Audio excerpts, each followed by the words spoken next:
इनको चाइना ने हमारे ऊपर आक्रमण करके बनाए नहीं दिख रहे घर। 600 मकान चाइना ने जो बना दिए हमारी बॉर्डर में, वो नहीं दिखाई दे रहे। मगर किसी को पुलिस ने बोला ये षड्यंत्रकारी था, उठा के घर तोड़ दिए। ये कौन सा कानून चल रहा था? इसको घेरने के लिए अब कमजोर हो गया मुसलमानों का पक्ष।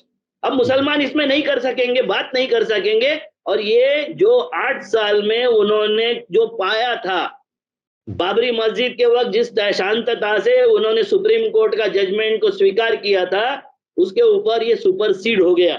वीएचपी ने एक रेजोल्यूशन बनाया कि यूनिफाइड सिविल कोड होना चाहिए। मतलब देखिए आप, कितना बड़ा तब्दीली आ गई मुसलमानों की एक हरकत की वजह से। तो ये हरकत करने वालों को आप ढूंढोगे कि नहीं ढूंढोगे, ये सवाल है मेरा आज मुसलमानों से।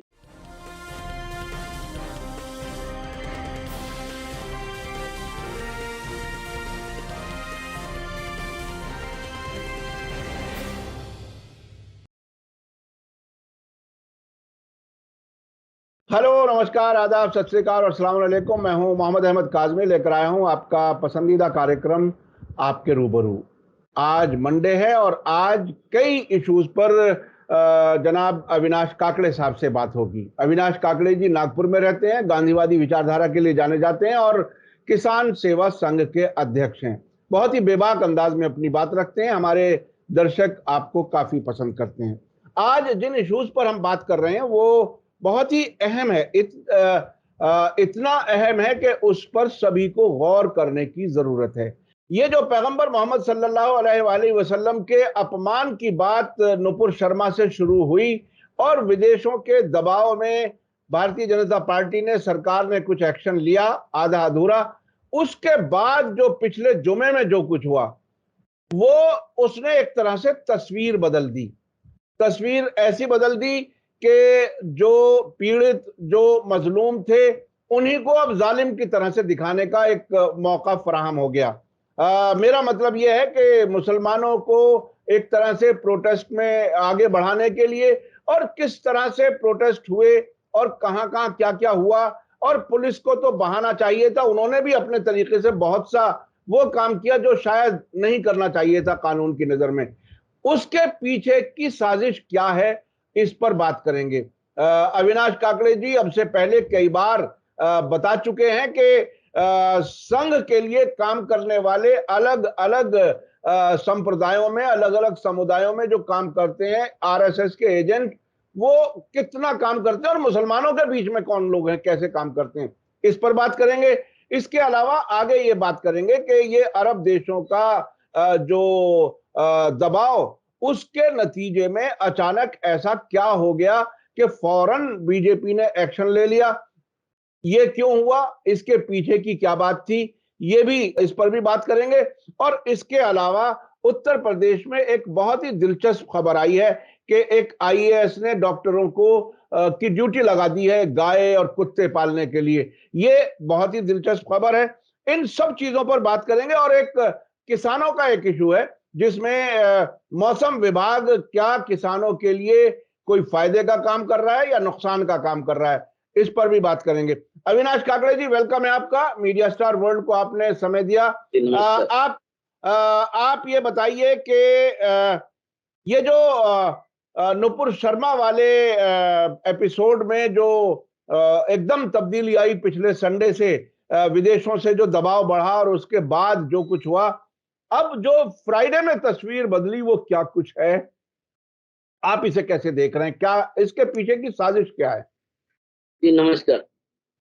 क्या हो गया था कि हमारे देश में कई दिनों से, 8 सालों से, गत 8 सालों से मुसलमानों को काउंटर किया जा रहा था। इस वक्त हजरत मोहम्मद साहब को, पैगंबर को काउंटर किया, और काउंटर करने के बाद में ये पूरे देश में, दुनिया में इशू उठा। अब दुनिया में इशू उठा तो इसमें बीजेपी और आरएसएस ट्रैप में आ गए थे, पूरे ट्रैप में। और ट्रैप में इतने आए कि इन्होंने अपने प्रवक्ता को, अधिकृत प्रवक्ता को फ्रिंज एलिमेंट, मतलब असामाजिक तत्व बोल दिया, और असामाजिक तत्व बोल के उसके ऊपर एक्शन भी लिया। और ईरान के विदेश मंत्री के सामने, हालांकि हमारा मामला था, हमारे अपने देश का मामला था, किसी विदेश मंत्री को बोलने की या दूसरे राष्ट्र को बोलने की जरूरत नहीं कि उसके ऊपर कार्रवाई करो, हम नहीं बोल सकते। मगर हमारे प्रधानमंत्री और अजीत डोभाल ने कबूल कर लिया कि हम उसको सख्त से सख्त उसके ऊपर कार्रवाई करेंगे। मैं इस बात के लिए बहुत दुखी हूं कि हमारा प्राइम मिनिस्टर किसी के दबाव में आके हमारे नागरिक पर कार्रवाई क्यों करेंगे। और एक बात और स्पष्ट हो गई थी कि नुपुर शर्मा जो ब्राह्मण है कम्युनिटी से और कश्मीरी पंडित भी ब्राह्मण है, दोनों के ऊपर अत्याचार हो रहे हैं और बीजेपी डिफेंस में आ गई। बीजेपी ये नहीं बोल सकी कि ये इस तरीके से नहीं, यानी मुसलमान अत्याचार कर रहे हैं या हमारे यहाँ के ऐसे असामाजिक तत्व अत्याचार कर रहे हैं, ये नहीं बोल सकी। और खुद बीजेपी माफी मांगने पर आ गई क्योंकि उनके ऊपर मध्य जो ये है क्या बोलते हैं इसको, मध्य एशिया, मिडल ईस्ट के सारे इकट्ठे हो गए लोग, जो मिडल ईस्ट के लोग किसी बात के लिए अभी तक इकट्ठा नहीं हुए थे, जिनके भारत के संबंध बहुत मधुर रहे। नेहरू जी के जैसे संबंध मधुर थे, उतने ही मधुर संबंध मोदी ने भी तैयार किया था। मैं इस बात के लिए मोदी की तारीफ करता हूं कि उन्होंने मिडल ईस्ट के साथ बहुत अच्छे संबंध स्थापित कर लिए थे। हमारा रेवेन्यू 53% पहुंच गया था। मतलब हमको जो रेवेन्यू आता है भारत को व्यापार के बाद में या नौकरी के बाद में या फॉरेन के जो सर्विस करते उनका जो रेवेन्यू आता है वो 53% तक पहुंच गया मध्य ईस्ट का उसका। और उसके बाद में 39% तक हमारी जनसंख्या पहुंच गई यूएई में। भारतीय उसकी जनसंख्या अगर 100 होगी तो 39 भारतीय दिखाई देने लग गए यूएई में। उस वक्त ये बवाल खड़ा हुआ। और उस वक्त ये बवाल जो खड़ा हुआ जिसमें ये जो बिगड़ेल सांड है, बिगड़ेल जो बदमाश है आरएसएस और बीजेपी के, इनके पीछे मध्य पूर्व एशिया का हाथी पड़ गया। जो हाथी इनको रगड़ रहा था, इसमें ये इंडियन जो भेड़ है मुसलमानों की तथाकथित लीडरशिप और तथाकथित मौलवी जो मुसंगी है, 100% मुसंगी है, जिसमें जवाब नहीं सूझ रहा था। कई जो हमारे एम्बेसडर है उनको वापस भेजने की बात हो रही थी, कई एम्बेसडरों को बुला के उनसे सवाल पूछे जा रहे थे, कई जगह से इंडियन जो नौकरी करने वाले उनको निकाला जा रहा था। इसमें पूरी गिर गई थी बीजेपी और हिंदू विचारधारा गिर गई थी। जो कट्टर हिंदुत्व विचारधारा है वो गिर गई थी। ये कट्टर हिंदुत्व विचारधारा और नफरती चिंटुओं को बेल पैकेज देने का काम ये मुसंगियों ने किया है और अपने बच्चे भी मरवाए। और जो खुद को अभी तक मतलब मजलूम समझ रहे थे, मजलूम दुनिया समझ रही थी, हम जैसे लोग भी उनको मजलूम समझ रहे थे, वो अब अराजक तत्व हो गए। अब बताइए ये कितना बड़ा टिल्ट है, कितना बड़ा वो परिवर्तन है कि एक जो अपराधी जिसके ऊपर अत्याचार हो रहे, ऐसा तत्व आज शरारती तत्व के तौर पर और अराजक तत्व के तौर पर प्रेजेंट हो गया। और ये करवाने वाले जो है ना, उनको चिन्हित करना चाहिए मुस्लिम लड़कों ने, मुस्लिम जनमानस ने उनको चिन्हित करना चाहिए कि अपने पैर पे कुल्हाड़ी मरवाने वाले और हमको खुद को मरवाने वाले ये लोग कौन है, और इनको समाज से बाइकआउट करना चाहिए। अगर ये मुसलमान नहीं करेगा तो मुसलमान ऐसे ही गिरते रहेगा और पूरे दुनिया में इस तरीके से मुसलमान गिर रहा है। आप देखिए किस तरीके से बीजेपी में असामाजिक तत्व बढ़ रहे। मतलब सतपाल मलिक, जाट सम्मेलन हुआ, मेघालय के गवर्नर है और जाट सम्मेलन हुआ है राजस्थान में, उसमें वो बोलते हैं कि अडानी अंबानी के गोडाउन तोड़ दो। एक गवर्नर गोडाउन तोड़ने की बात करता है, जो गोडाउन उन्हीं के सरकार ने दिए है, उन्हीं के सरकार ने उनको गोडाउन सौंपे हैं, उसको भी तोड़ने की बात करते हैं। तो क्या बीजेपी इनको भी फ्रिंज एलिमेंट यानी असामाजिक तत्व घोषित करेगी?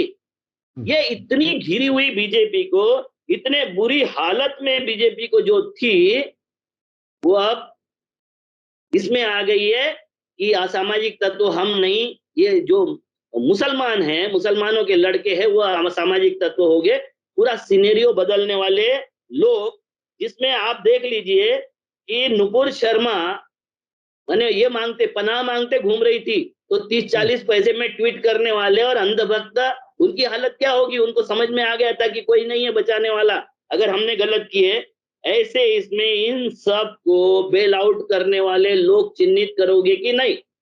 और अगर चिन्हित नहीं करोगे तो ये सुसाइडल स्टेप है आप मुसलमानों की। और मैं मुसलमानों से आह्वान करता हूं कि इस तरीके से हरकत करने वाले लोगों को चिन्हित कीजिए। अगर चिन्हित नहीं करोगे तो आपके ऊपर कुछ नहीं होगा।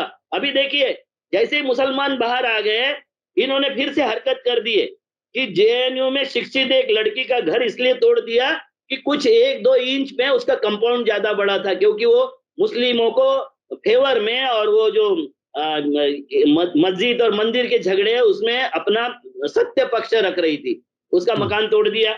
एक जावेद करके षड्यंत्रकारी करके उसका घर तोड़ दिया। इनको चाइना ने हमारे ऊपर आक्रमण करके बनाए नहीं दिख रहे घर। 600 मकान चाइना ने जो बना दिए हमारी बॉर्डर में, वो नहीं दिखाई दे रहे। मगर किसी को पुलिस ने बोला ये षड्यंत्रकारी था, उठा के घर तोड़ दिए। ये कौन सा कानून चल रहा था? इसको घेरने के लिए अब कमजोर हो गया मुसलमानों का पक्ष। अब मुसलमान इसमें नहीं कर सकेंगे, बात नहीं कर सकेंगे। और ये जो 8 साल में उन्होंने जो पाया था, बाबरी मस्जिद के वक्त जिस शांतता से उन्होंने सुप्रीम कोर्ट का जजमेंट को स्वीकार किया था, उसके ऊपर ये सुपरसीड हो गया। वीएचपी ने एक रेजोल्यूशन बनाया कि यूनिफाइड सिविल कोड होना चाहिए। मतलब देखिए आप, कितना बड़ा तब्दीली आ गई मुसलमानों की एक हरकत की वजह से। तो ये हरकत करने वालों को आप ढूंढोगे कि नहीं ढूंढोगे, ये सवाल है मेरा आज मुसलमानों से, क्योंकि मैं मुसलमानों का अघोषित प्रवक्ता हूं।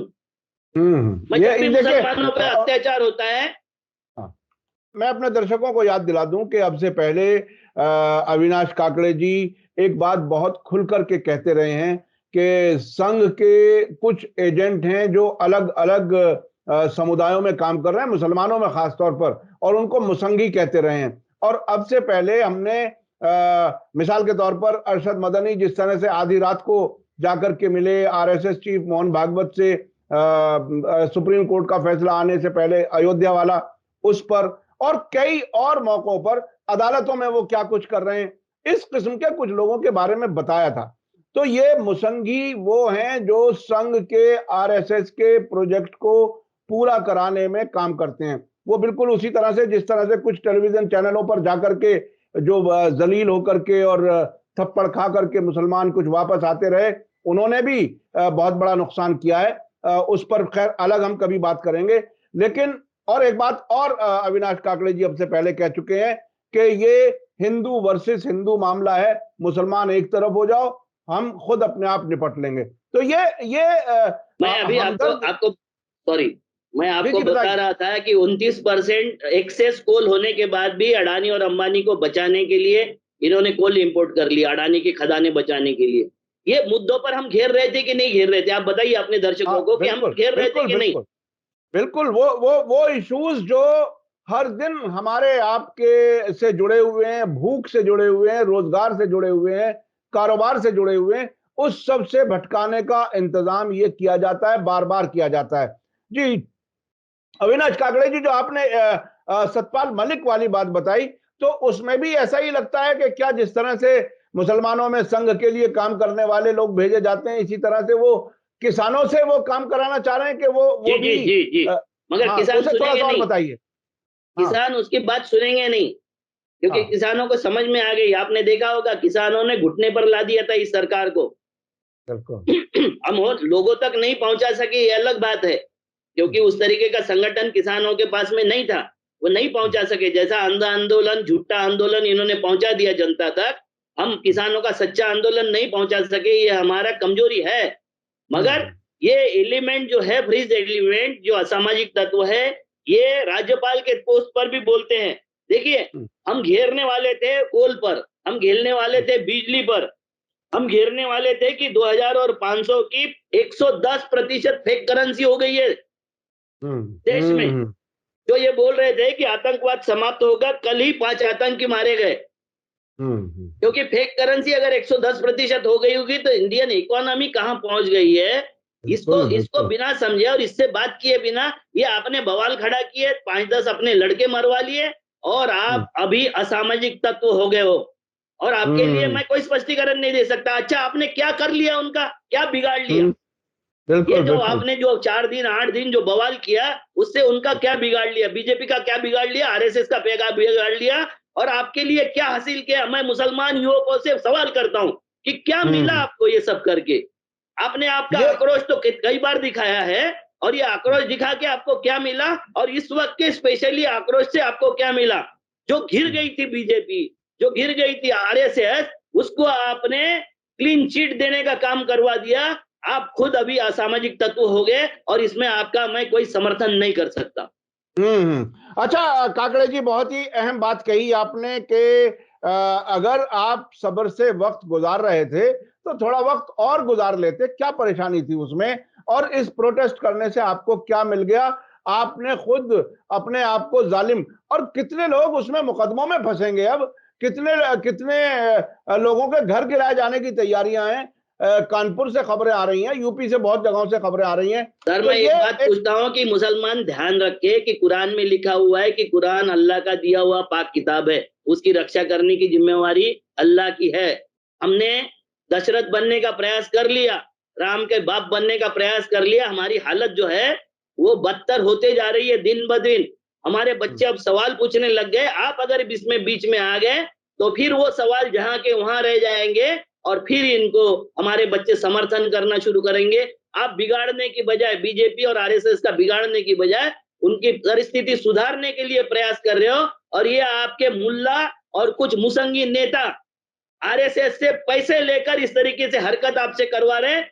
जाग जाइए। जी, जी। अभी ये बताइए कि जो मनुवाद और मनीवाद वाली कहानी क्या है? उसमें क्या कुछ कौन ऊपर आया? किसने कौन जीता? ये जो अब तक हिंदू जागो और हिंदू पर जो है वो बहुत बड़ा एक तरह से अत्याचार और मज़लूम बना करके पेश किया जा रहा था, खतरा हिंदुओं के लिए। अब ये क्या हुआ? ये अरब मुल्कों के दबाव में ऐसा क्यों हुआ? देखो, अरब मुल्कों का छोड़ दो, मनीवाद और मनीवाद जो है हमारे देश में बहुत दिनों से चल रहा है।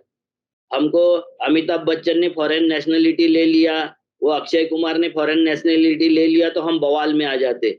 मुझे ये नहीं समझ में आ रहा है, मैं कई दिनों से अभी पढ़ना शुरू कर दिया हूँ उस पे। मुझे ये बताइए, रघुराम राजन तो एक ब्रिटिश नागरिक है, हाँ। और ब्रिटिश नागरिक को कांग्रेस भी गवर्नर बनाती, रिजर्व बैंक और बीजेपी की भी गवर्नर बनाती है।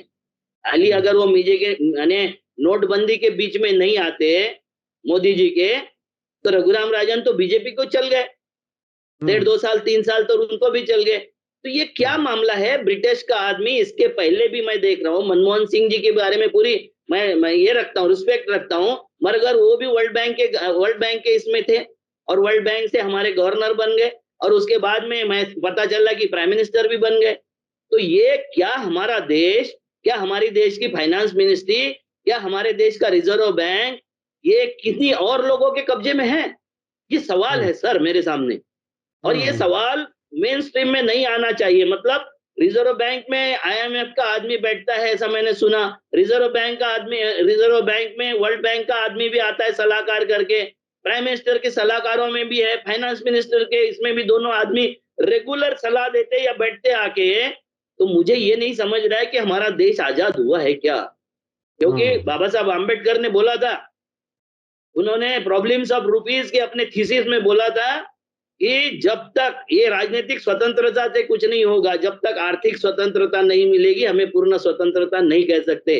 और गांधी ने उसको आगे बढ़ाकर बोला था कि जब तक कॉमन आदमी के हाथ में रुपया नहीं जाएगा, उसकी क्रय शक्ति नहीं बढ़ेगी, जब तक देश आजाद हुआ ऐसा मैं नहीं समझता। तो ये दोनों लोगों की जो बात रखी थी उसके अगेंस्ट में क्या हमारा देश चल रहा है, हमारी देश की इकोनॉमी पॉलिसी चल रही है। और ये सारा का सारा देखो कैसे होता है कि हम नौकरी मांगते मतलब पैसा मांगते, मनरेगा क्या रोजगार मांगते मतलब पैसा मांगते, आरक्षण मांगते मतलब पैसा मांगते, बैकलॉग भरने की बात करते मतलब पैसे की डिमांड करते हैं।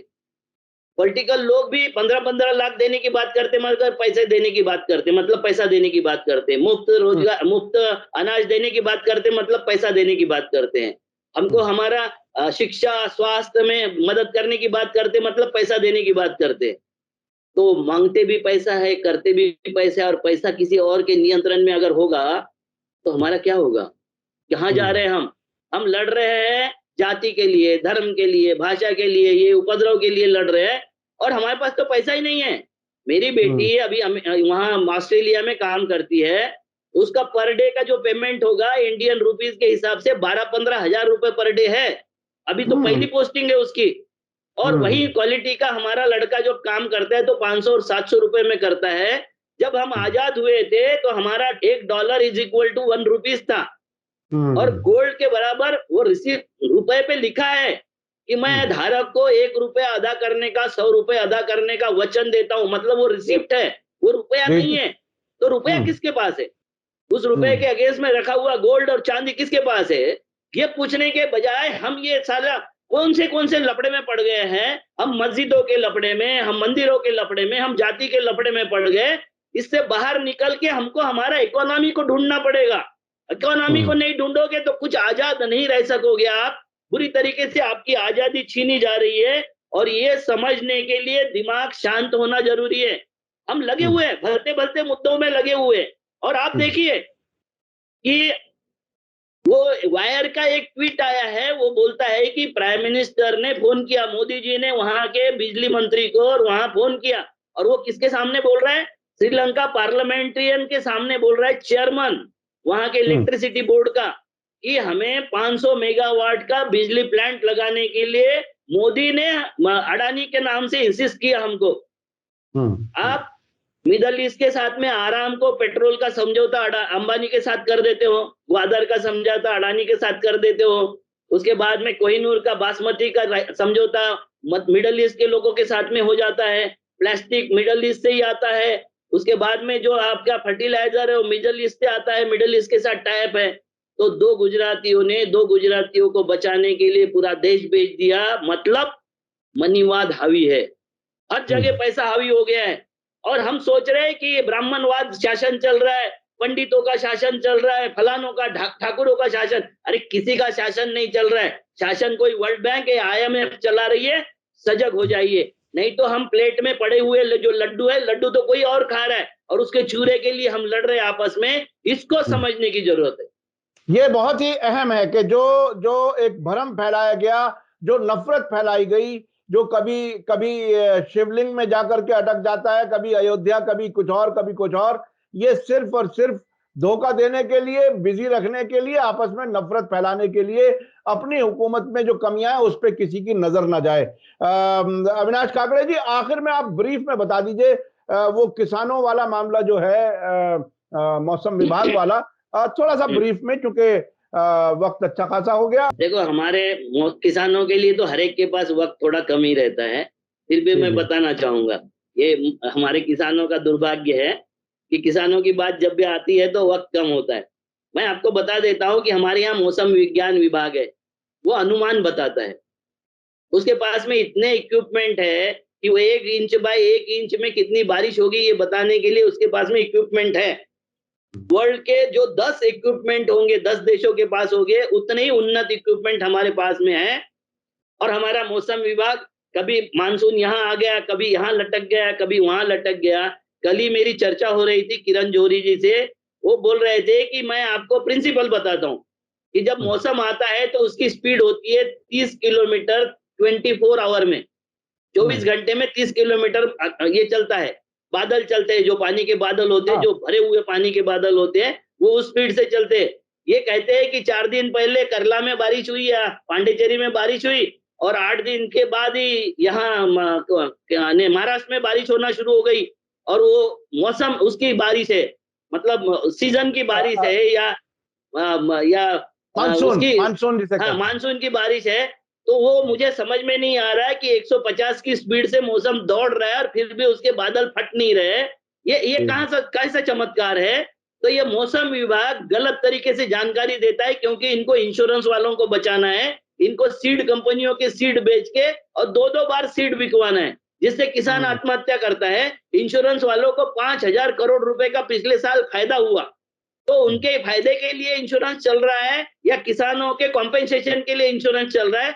मगर जो भी करना है सही ढंग से करते नहीं। बादल फट गया, मानने को तैयार नहीं है, वो बह गया, फसल बह गई, मानने को तैयार नहीं, क्योंकि मौसम विभाग कुछ बोलता नहीं और कोर्ट बोलता है कि तुम्हारी बात कैसे माने। अगर विज्ञान नहीं बोलता तो इस वक्त हमने तय कर लिया है। मैं सब किसान संगठनों से भी आह्वान करता हूं कि मौसम विज्ञानियों ने गलत अगर जानकारी दी और उसमें किसानों का नुकसान हुआ, तो जैसे रशिया ने 7 साल की जेल करवाया था अपने मौसम विज्ञानियों को, कई सारे यूरोप के देशों ने आर्थिक दंड करवाया था उनके व्यक्तिगत प्रॉपर्टी से। हम इस वक्त सारे मौसम विज्ञानियों, आप जो भी अनुमान दे रहे हो, हमको गारंटी चाहिए, क्योंकि आप 2-2, 4-4 लाख रुपए पेमेंट लेने वाले और दलाली करने वाले वहां जो बैठे हो, उनको सीधा करने के लिए जरूरी है कि किसान जाके उनके ऊपर एफआईआर दर्ज करवाए और कोर्ट में केसेस डाले कॉम्पेंसेशन की, और इनके व्यक्तिगत प्रॉपर्टी से रिकवर किया जाए, ये हम मांग करते हैं। जी जी जी, बहुत बहुत शुक्रिया अविनाश काकड़े जी। मैं आपको बताऊं कि यूरोप वगैरह में हर घंटे के बारे में बता दिया जाता है, 24 घंटे में कितने बजे कहां क्या क्या होगा। और लंदन और के एक छोटी सी बारे में बात तो छूट गई, चलते चलते वो बता देता हूँ कि जी जी हमारे यहाँ लोकतंत्र नहीं अफसर तंत्र चल रहा है। एक आईएएस फतेहपुर के जिलाधिकारी के यहाँ 6 डॉक्टरों को उसकी गाय को सुबह नहलाने के लिए और शाम को उसका दूध निकालने के लिए और चराने के लिए 7 डॉक्टर 7 दिन के लिए अपॉइंट किए गए हैं। Manish Awasthi, doctor Bhuvnesh Kumar, doctor Anil Kumar, doctor Ajay Kumar Dubey, doctor Shiv Swaroop Pashu, doctor Pradeep Kumar और डॉक्टर अतुल कुमार। डॉक्टरों की औकात उनके घर के भैंसे धुलवाने की रह गई है। ये आईएएस का तंत्र है, ये ना तो लोकतंत्र है, और आईएएस के पास में सारे मनी को साइन करने के पावर होते हैं।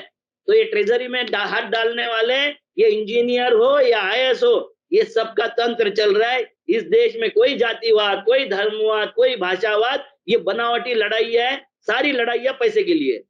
ये योगी आदित्यनाथ जी की हुकूमत में हो रहा है। ये बहुत ही दिलचस्प है कि डॉक्टर जिन्हें और ज्यादा जिम्मेदारी और साइंटिफिक तरीके से उन्हें तैयार किया जाता है इलाज करने के लिए। सर, योगी आदित्यनाथ वही है जो पार्लियामेंट में खुद के जान की भीख मांगता है और वहां जाके बुलडोजर चला के बहादुरी दिखाता है। ये सब ये इनके बारे में तो जितना बोले उतना कम है। बुलडोजर का तो बार बार हर जगह डर दिखाया जा रहा है और कुछ जगहों पर बुलडोजर फिर भी चुका है। ये बहरहाल किस तरह का जनतंत्र है, किस तरह से हुकूमत है, क्या कुछ है, ये तो वक्त बताएगा। और जो बात आपने मुसलमानों के बारे में कही कि ये मुसंगी जो हैं वो मुसलमानों को मजलूम से जालिम साबित करने का काम कर रहे हैं, ये इनको पहचानने की जरूरत है और इनके खिलाफ बाकायदा लोगों में बेदारी पैदा करने की जरूरत है कि आखिर ये क्या कुछ कर रहे हैं, क्यों देश के खिलाफ है। ये सिर्फ मुसलमानों के खिलाफ नहीं है बल्कि देश के खिलाफ है, ताकि इंसाफ ना मिल सके लोगों को। ये इंसानियत के खिलाफ है सर। देश और दुनिया छोड़ दीजिए, इंसानियत के खिलाफ है, इनको ढूंढिए। जी जी जी, बहुत बहुत शुक्रिया अविनाश काकड़े जी, आपने हमें वक्त दिया, इसके लिए हम आपके शुक्रगुजार हैं। इसी के साथ मुझे दीजिए इजाजत। धन्यवाद, शुक्रिया। जय भारत, जय हिंद। मीडिया स्टार वर्ल्ड के और वीडियो देखने के लिए हमारे चैनल को सब्सक्राइब करें और सीधे नोटिफिकेशन पाने के लिए बेल आइकन दबाएं। और अगर हमारी खबर सच्ची और अच्छी लगे तो अपने व्हाट्सएप, इंस्टाग्राम, फेसबुक और ट्विटर अकाउंट पर जरूर शेयर करें।